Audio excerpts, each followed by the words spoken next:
Kent Nuchtell grew up in Port Dover, a fishing community in southern Ontario on the shores of Lake Erie. He was a golf course superintendent who decided to shift careers. He started working aboard freighters and loved the move from the land to the lakes. When you're out there, you're like, it's like freedom. And everybody that you work with becomes like a family member. You're all one big family. It was awesome. I loved it. Kent started his sailing career as a deckhand 20 years ago. His first job was on the Michipicoten, a 698-foot freighter that was built to carry iron ore from one side of Lake Superior to the other. It was a narrower boat. It rolled a lot. You could feel the roll a lot. It pitched a lot. So that was a big thing with it. A lot of guys get seasick, like I don't. It doesn't bother me one bit. Kent sailed on a few other ships as he worked his way up the ladder. In 2018, he returned to the Michipicoten as the ship's second engineer. The Michipicoten was one of the largest ships on the Great Lakes when it was built in 1952 for the Interlake Steamship Company. At the time, she was named the Elton Hoyt II.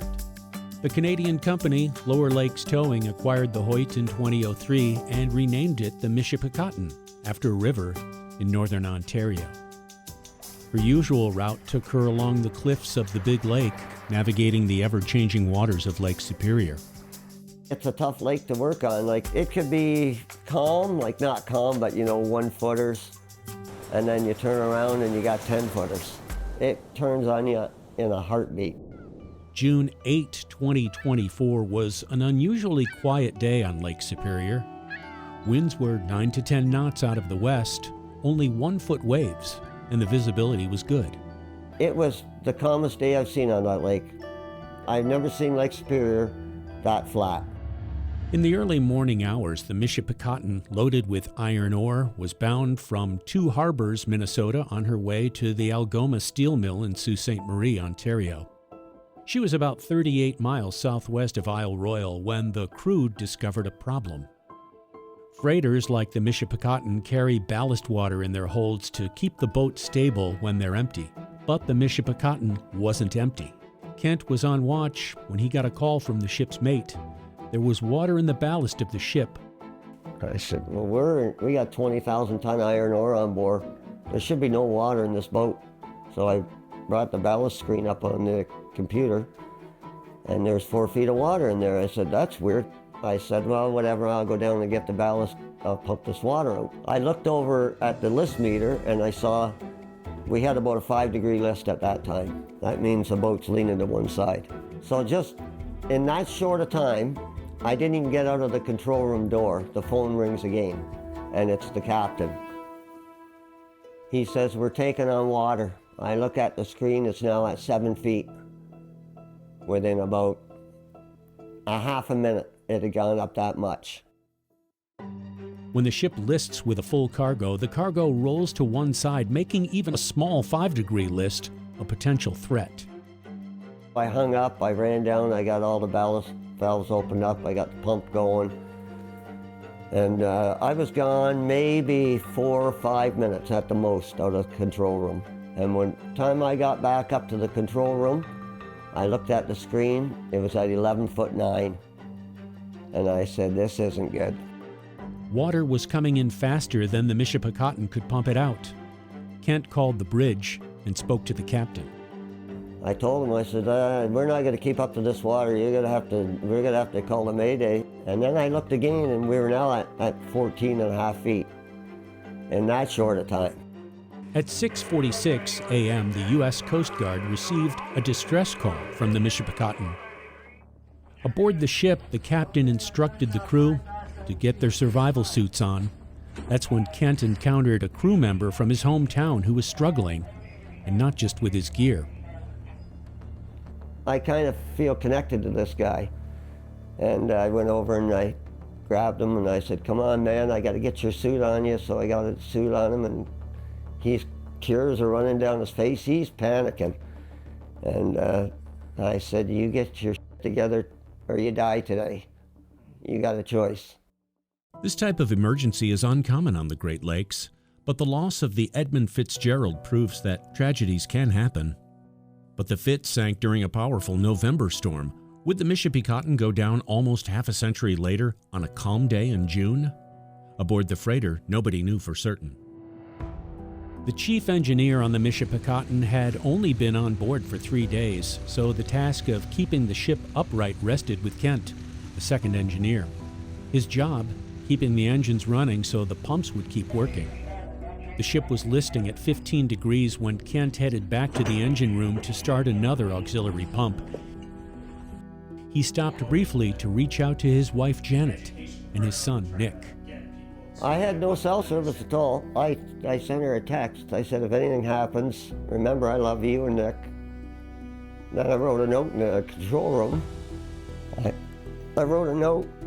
Just said, tell God I'm sorry. Yep. And then the next thing, I was up on deck again, and I saw the American Coast Guard coming, and then there's another freighter out there. That freighter was the Edwin H. Gott, one of the Great Lakes 1,000-footers. She was about 15 miles away from the Michipicoten when the distress call went out. At 8:42, she arrived on the scene. She was the first vessel to reach the Michipicoten. Coast Guard 136, sector northern on 2 and Alpha. You could clock you for 5 minutes. Sector out. At 9:13 a.m., the response boat from the Coast Guard station in Bayfield, Wisconsin arrived on the scene, followed by the National Park Service vessel Peregrine and a Jayhawk helicopter from the station in Traverse City, Michigan. Lieutenant Joseph Snyder is with the United States Coast Guard station in Sault Ste. Marie, Michigan, that coordinated the response to the Michipicoten. So feeling, still very apprehensive because the vessel was still actively taking on water, but it looked like they were stabilized. And then at about 10 o'clock, they updated us and let us know they were still taking on water and were making preparations to abandon ship. And that's when everybody's hair really stood on end, and we realized that we might have a really, really substantial incident on our hands. The ballast tanks run along the bottom and sides of the ship and can go up to 25 feet in depth. The water stopped at 19 feet 8 inches when the pressure in the tanks matched the pressure of the lake. But according to Kent, if any more water came in and the waves increased, the ship would twist, causing a bulkhead to crack. If that happened, the Michipicoten could roll over or split apart. Everything should stay right there. As long as the vessel doesn't twist, the bulkhead should stay in place, because it's the pressure in that tank that will blow out them bulkheads. The decision was made to evacuate non-essential crew members. At 10:24 a.m., 11 of the 22 crew members were transferred by ladder to the U.S. Coast Guard response boat. The Michipicoten headed slowly to Thunder Bay, Ontario, the closest port that was available to her. She was escorted by both the U.S. and Canadian Coast Guards, which provided some comfort to those crew members still on the ship. Lake Superior is a very cold lake. I've never saw that lake the whole time I've been up there get above 64 degrees. You're not going to last long in that water, even in a survival suit. You got a chance, but you also have a chance of dying. The Coast Guard's there, they're staying right with us. We're fine in that respect. If we do go in the water now, at least they're there to pick us up. At 7 p.m. that evening, nearly 12 hours after the first distress call, the Michipicoten limped into the harbor in Thunder Bay. In the days that followed, divers were able to determine that the Michipicoten had sustained a 13-foot crack in her hull, likely a stress fracture. The crack was patched, and the decision was made to sail the boat to Duluth for further repairs, not tow it. Michipicoten will be inbound Duluth. Entrance harbor here, going through Duluth Pier in approximately 15 minutes. On June 20, the Michipicoten arrived at the harbor in Duluth and was met with cheers from a crowd that had been following her plight.